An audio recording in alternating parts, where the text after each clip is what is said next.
Welcome to H2K Infosys. H2K Infosys is a e-verify business based in Atlanta, Georgia, United States. We provide 100% job-oriented, instructor-led, face-to-face, true live online software training programs. It also includes access to cloud test lab with software tools. We provide live project for you to work on. We also provide assistance with mock interviews, resume preparation and review, and job placement assistance. H2K Infosys is trusted by so many students across the world. H2K Infosys provides world-class services in IT training with real-time project work for corporates and individuals, special IT training for MS students in the United States, software design, development, QA manual and automation, performance testing and maintenance, IT staff augmentation, job placement assistance, and tech support.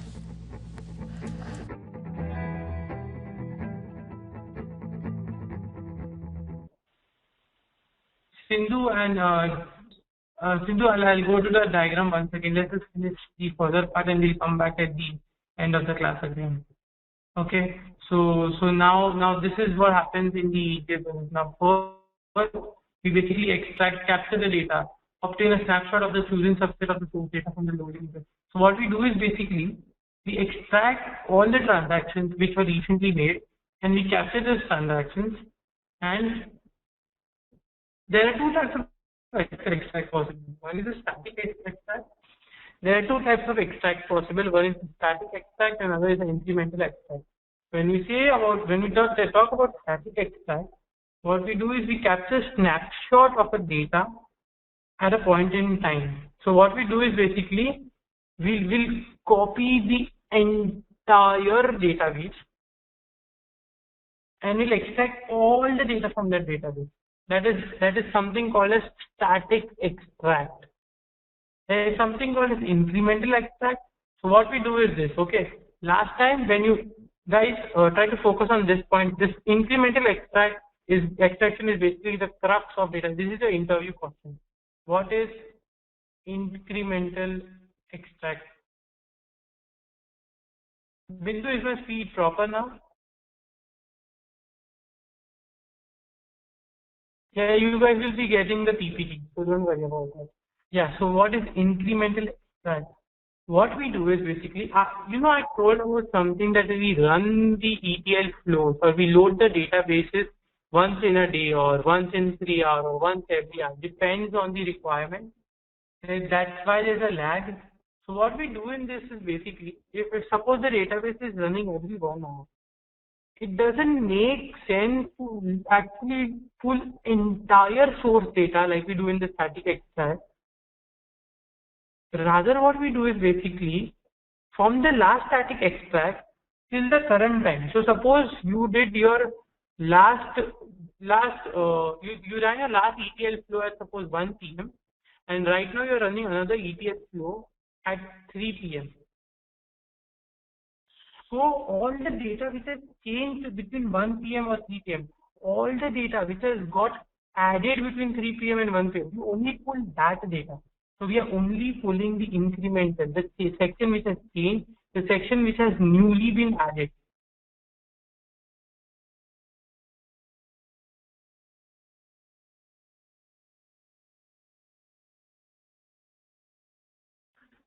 No, there is no format as such.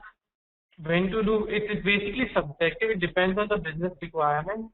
There are a lot of factors which come into picture while doing that, which basically I'll be covering in the ETL Informatica batch. So if you want, you can just join in for a couple of lectures.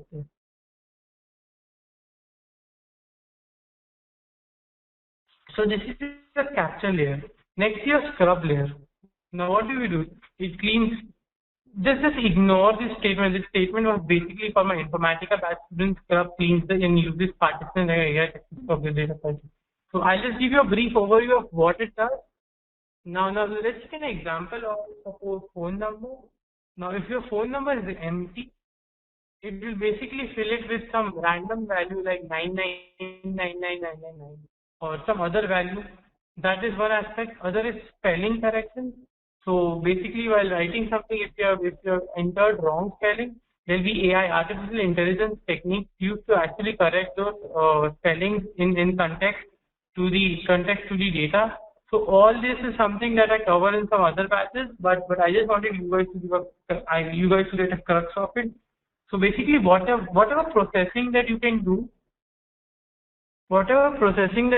to clean the data, to process the data, so that the data is all the errored value from the database is removed.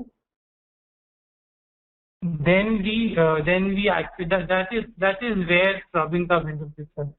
One is fixing error, other is decoding. I give an example of decoding. For example, 1 stands for order complete, 2 stands for order in process, 3 stands for order cancelled.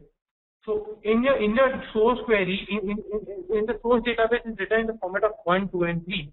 To transform this data to order in process, order processed, or order cancelled, we need to decode the values. So whenever you see 1, replace the 1 by this, replace the 2 by this. That is something that we do in the scrubbing layer.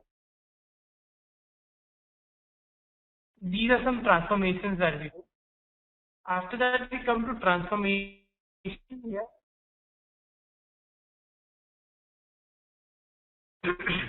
So basically, a transformation layer is something. Manoj, I am trying to support this with technical example. I have already explained all this with examples. I'll just go again. No, scrub is done using an ETL tool, Informatica. That's one of the example of the ETL tool. Let's take as Manoj suggested, let's take an example of how things happen. So we'll take an example of transformation side. Now what does transform do? Is basically we took an example of having 3 different source databases. For example, Lufthansa has some database called MySQL, Delta has Oracle, and India has some other databases, and your target database is Oracle. So in transformation, you will convert the data format of MySQL to Oracle, of Lufthansa, of DB2 to Oracle. So what you do is you convert German to English, because your data warehouse understands only English. So that's what you do in transformation. Other than that, there are record level transformation that we do, which is selection, joining, and aggregation. Now, what do we do in selection is, for example, out of your source data, you are only supposed to select say all the data which let's suppose an example that the CEO requires all the data of all the orders which are currently pending. So you will select all those data which are actually pending. So all those data who has a value. So you will filter out all the data which are like completed. So that is something that you can do. Selection of the data, that is something that you can do here. Joining, combining 2 databases, you can join. We took an example of that. Aggregation is summarization. Total sales of Apple iPhone in say North America. So you will aggregate over North America. That is like record level transformation. Other is called a field level transformation. Let's take an example of field level transformation. Name of a person. Now, there's some websites which just have one single name column. So where you'll enter your name, maybe like Ankit Solanki is my name. I enter Ankit Solanki over there. But in the ETL flow, you can actually convert this into surname and first name. So what you do is basically the first name return, let me try to explain this by an Excel sheet. Can you guys see an Excel sheet now? No. This is always a problem now.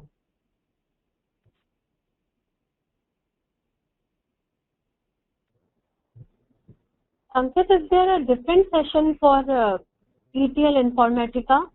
Yeah, that's the Informatica batch which you're planning to start soon. This is more ETL QA side, and that batch is more on the technical aspect of data warehousing. Okay. If we want to do that, we need to contact H2K, right? Yeah. Okay. Can you guys see the PPT again, I think? No. Yeah, PPT is visible. So can you see the PPT moving or it's stationary? It's stable. Oh, okay, so that means it's connected in port.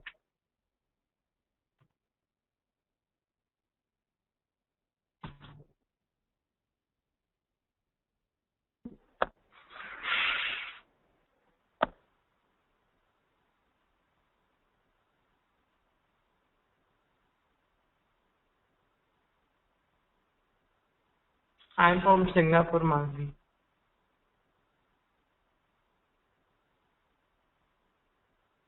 So you are in Singapore?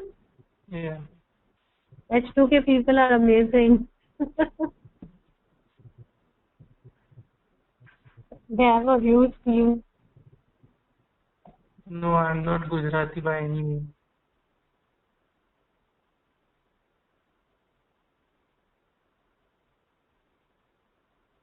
I, I was in the US also for quite some time, but then I moved to Singapore for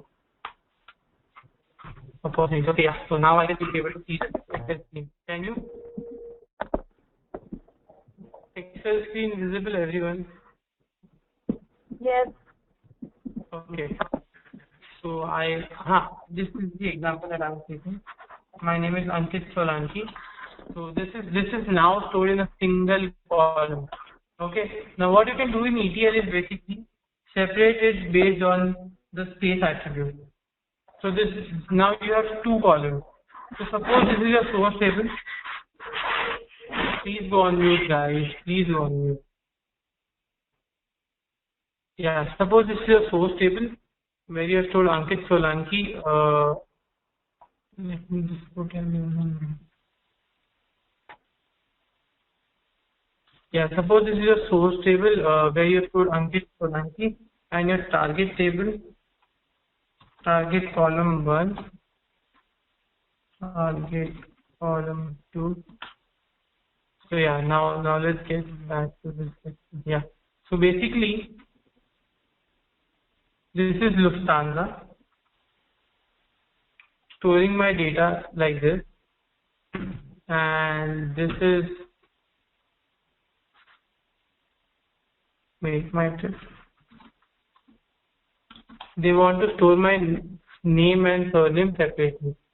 So when Lufthansa stores it like this, you use the ETL tool to basically divide this column into two separate columns. Guys, did you understand this? This is something which is possible using a ETL tool. This is called as multi-field transformation. So this is an example of one field to many. There is a similar example of many to one. Is this clear, folks?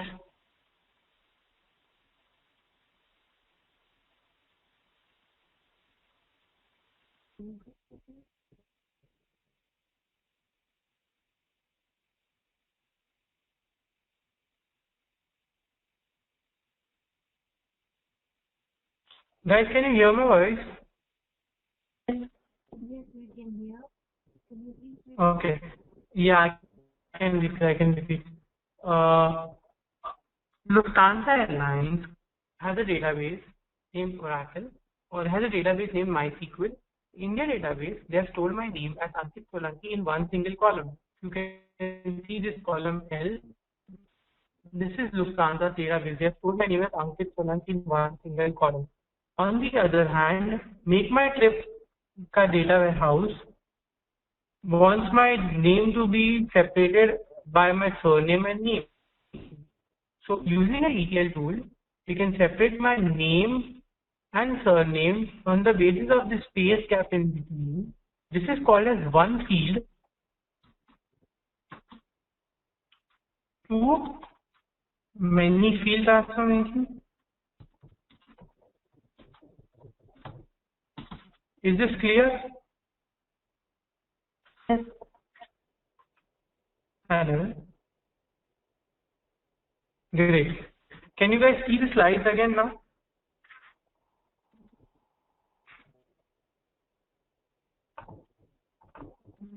This is killing me.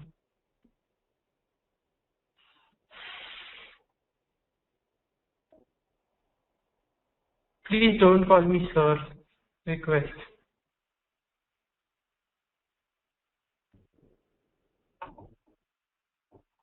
Now can you see my slides? No, blank screen.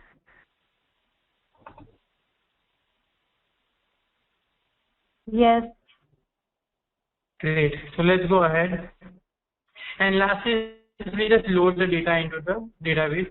Ignore the word refresh and the bulk mode update mode. We'll cover that tomorrow or when I'll talk about the detailed stuff.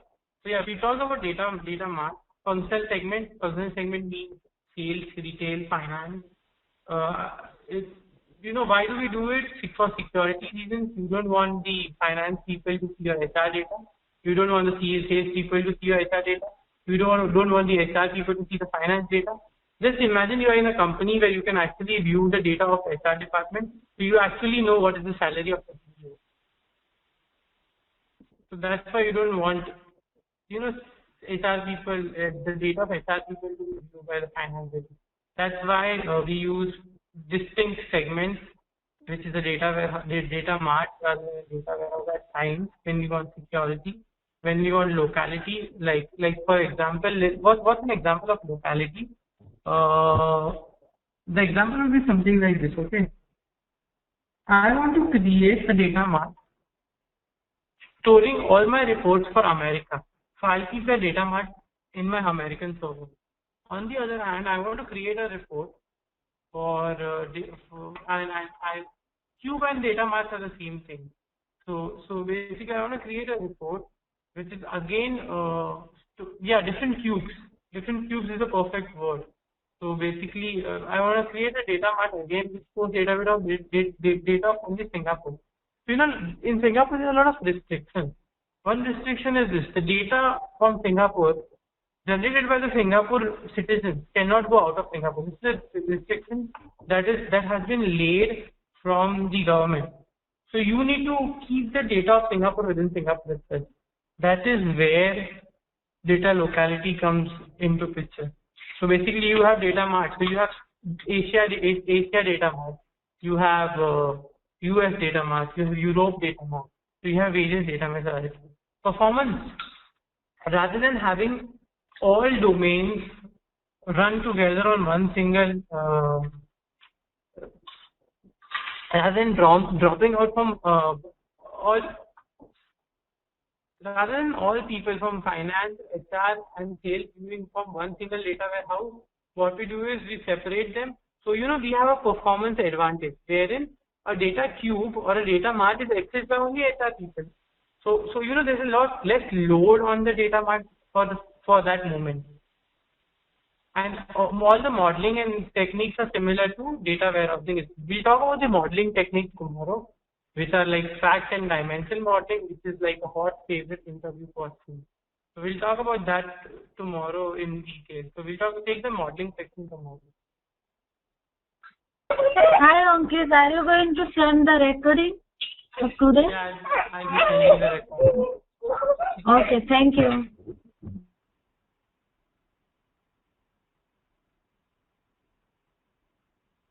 Okay, so all this is, I'll be sending the PPT also, and all this is very much clear. I took efforts to I took efforts to actually make this very clear over here, and this should make things easy for you guys. So you want me to go through all this, or you'll take this as an assignment?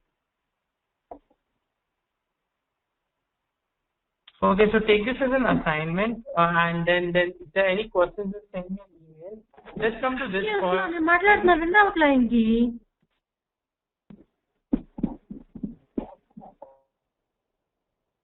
Okay, there are two approaches of loading a data warehouse or a data mart. No, class is not yet completed. Yes, I have like 10 minutes left. So let's go through it. Now there's something called as what you do. We'll talk about operational data tomorrow again. Tomorrow start of the lecture. I think there are a lot of concepts which would be raw right now. So what I recommend is you guys study tomorrow morning, and then tomorrow afternoon when we take a class again, I'll be going through a lot of concepts all over again.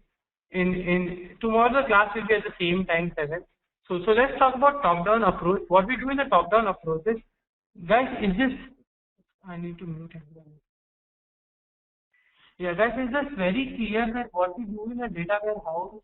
Basically, is this very clear that data mart is basically a subset of a data warehouse?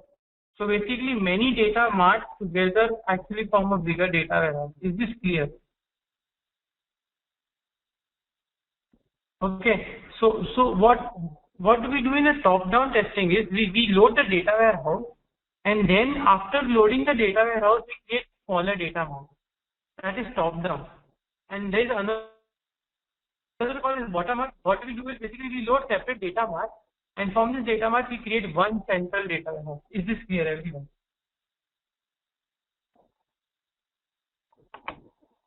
Folks, top-down and bottom-up, clear?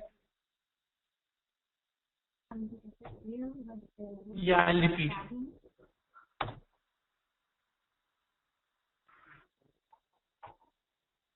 In top-down approach, we have a data warehouse, and then we, like this data warehouse would have finance data, would have sales data, would have, this data mart will have finance data, sales data, and it would also have something like sales, finance, and HR data. Okay, you can, using this big data warehouse, you can actually create sales data, finance data, and HR data, data mart separately.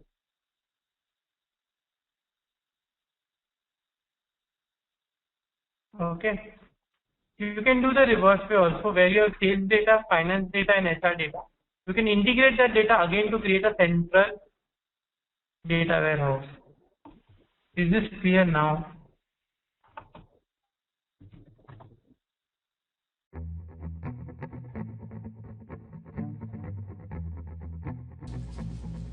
So many of our students have given testimonials on how our training programs are. You will find them on kudzu.com and on our website h2kinfosys.com. On our website h2kinfosys.com, you will also find more detailed information on who we are, the courses that we offer, what each course covers. Also, if you're interested in a demo program, please register on our homepage on the left-hand side. Just give us more information about yourself and we will send you a link for a demo class. The demo class is absolutely free. Experience our commitment by just attending an orientation workshop at no cost. Our team of faculty and advisors are here to guide you with the right information.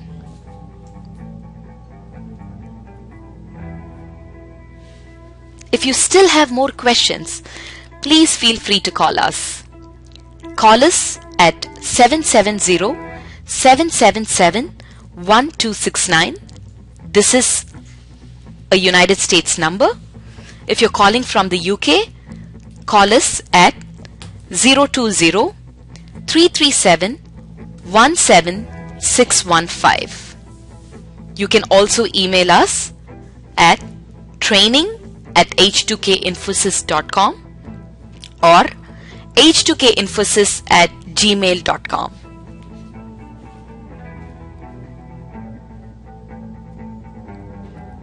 Thank you for watching our videos. We wish you a great career in information technology.